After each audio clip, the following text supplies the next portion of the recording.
এটা এক ভোর সকাল, ফজরের নামাজের পর বের হয়েছি একটু হেঁটে আসতে। চারপাশে একটা অদ্ভুত শান্তি, রাস্তাঘাট এখনো ঘুমিয়ে আছে, আকাশটা একেবারে স্বপ্নের মতো হালকা নীল, তাতে মিশে আছে সোনালি রোদ।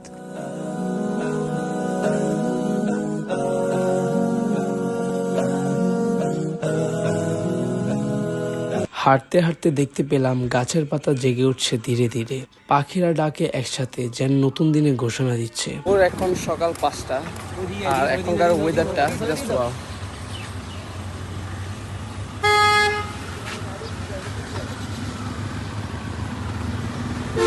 হাঁটতে হাঁটতে চলে এলাম আমাদের পরিচিত টঙ্গী মোড়ের এক ছোট চায়ের দোকানে। এই চায়ের গ্রান যেন চারপাশে মুক্ত করে রাখে। তিনজন একসাথে বসে আড্ডা দেওয়া শুরু করলাম।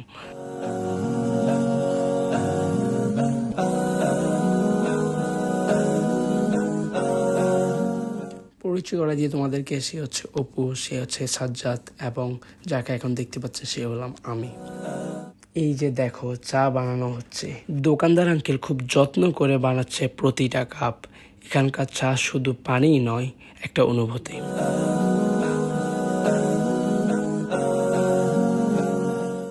চা হাতে নিয়ে আমরা তিনজন একসাথে বসে চা খেতে খেতে গল্প করতেছিলাম। চায় চুমুকে বেশি আসে গল্প, হাসি আর একটু অনুভূতি, প্রশান্তি। এই ছোট ছোট মুহূর্তগুলোই তো আসল আনন্দ।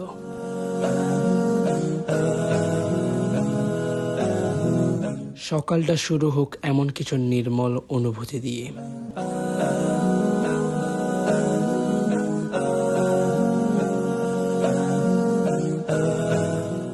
তারপর দেখলাম আমাদের অপু মামা আমাদের জন্য বিস্কুট নিছে। এইটুকু জিনিস, কিন্তু তাতে যে আনন্দ সেটা বলার মতো না। মনে হচ্ছে ছোটবেলার মতো কেউ আবার আদর করে কিছু খেতে দিল।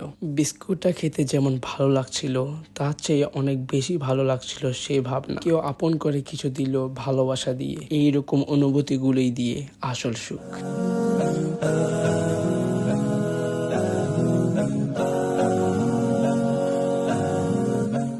তারপর আমরা টং দোকানে আঙ্কেলকে আল্লাহ হাফেজ বলে বাসা দিকে রওনা দিলাম।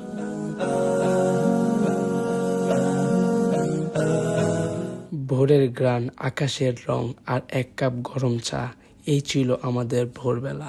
আজকের ভিডিওটি এতটুকুই। এই চ্যানেলটি সাবস্ক্রাইব করে রাখো পরবর্তী ভিডিও পাওয়ার জন্য, এবং আজকের ভিডিও কেমন হয়েছে অবশ্যই জানাবা। আল্লাহ হাফেজ।